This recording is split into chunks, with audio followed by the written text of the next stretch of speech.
Taxidele, muito bom dia. Aqui estamos nós para mais uma pequena mensagem. Este programa da mensagem semanal tem recebido muito incentivo para continuar, assim continuemos. Então, temos feito esta nossa investigação na natureza, esta investigação agrícola, e agora que já temos alguma conclusão sobre a importância de ter boas sementes e de cuidar delas, falta-nos agora pensar como criar boas sementes, onde arranjar boas sementes. Então, a melhor semente de todas, podemos dizer, é a nossa natureza de Buda. Mas falando para o público em geral, o Buda disse que tu és, de alguma forma, aquilo que pensas, em termos convencionais, não em termos absolutos. Então, podemos dizer que boas sementes são bons pensamentos. Então, definitivamente, bons pensamentos levarão a boas ações.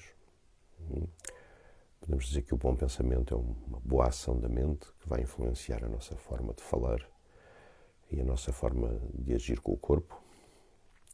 E podemos dizer que maus pensamentos são más sementes. Muito simples. Até aqui muito simples, porque podemos dizer que definitivamente maus pensamentos dão origem a más ações. Mas pode não ser assim tão simples para as pessoas comuns, mesmo para nós, certo? Porque o que é um bom pensamento ou um mau pensamento é extremamente relativo. Muitas pessoas, às vezes, dizemos boa ideia a coisas que depende muito da perspectiva se é uma boa ideia. Por exemplo, alguém pode ter uma ideia de um negócio que implica bastante lucro, mas se calhar ser menos honesto. Podemos chamar essa desonestidade de esperteza e dizer boa ideia. Para uma pessoa, se calhar cometer um crime é uma boa ideia. Para outra pessoa pode não ser tão boa ideia. Para uma outra, uma atitude compassiva, virtuosa de começar um projeto humanitário pode ser uma boa ideia, para outra pessoa uma má ideia. Então temos este problema, o que é que são boas ideias, o que é que são más ideias, certo? Especialmente quando estamos toldados por um nível de ignorância e de obscurantismo, é fácil pensar que más ideias são boas ideias. Então, o que é que podemos fazer? É extremamente importante. E podemos dizer que é aqui que os ensinamentos se tornam verdadeiramente importantes.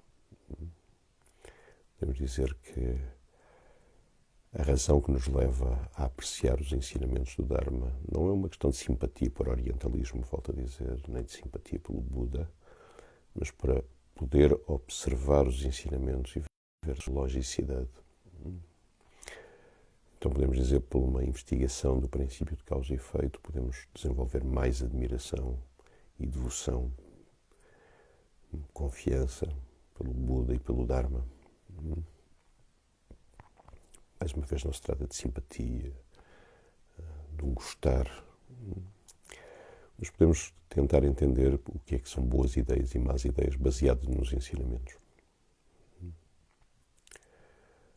Então, isso é fulcral, porque há muitas diferentes proposições. Então precisamos de olhar para os ensinamentos,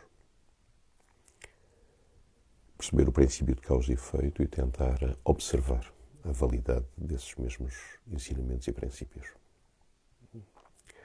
Então, o próprio Buda definiu o Dharma de uma forma extremamente simples. Ele disse eliminar aquilo que é negativo, eliminar as nossas tendências negativas, que são, podemos dizer que aquilo que há aqui a eliminar são as duas primeiras das 4 nobres verdades. Talvez falemos nisto num próximo momento para aqueles que tenham menos conhecimento. Temos que abandonar o sofrimento e as causas do sofrimento. Pois ele disse, abandona aquilo que é negativo, já sabemos, realiza aquilo que é positivo, aquilo que leva à felicidade e à libertação e as suas causas. E ele próprio disse, então, abandona o que é negativo, realiza o que é positivo, treina, doma, purifica a tua mente. Porque é finalmente na mente que estas sementes se geram e germinam, certo? E ele, então, resumindo a frase, disse, abandona o que é negativo, realiza abundantemente aquilo que é positivo, doma a tua própria mente ou purifica a tua própria mente. Este é o Dharma do Buda. Então o Dharma é simplesmente isso. Então essa é talvez uma excelente reflexão para cada um de nós, olhar para os ensinamentos sobre o princípio de causa e efeito, sobre o princípio de gerar boas intenções, boas atitudes. Então, alguém tinha perguntado qual a importância da intenção. Então, como dizia, a intenção de ser feliz não é o suficiente. Para ser feliz, precisas das sementes de felicidade, porque mesmo que tenhas a intenção de ser feliz, se aquilo que semeamos são causas de sofrimento, então temos que experimentar sofrimento. O sofrimento não surge em dependência da intenção. Da mesma forma, se desejares sofrer, mas criares as causas da felicidade, não terás outra possibilidade se não experimentar sofrimento. Se não experimentar felicidade.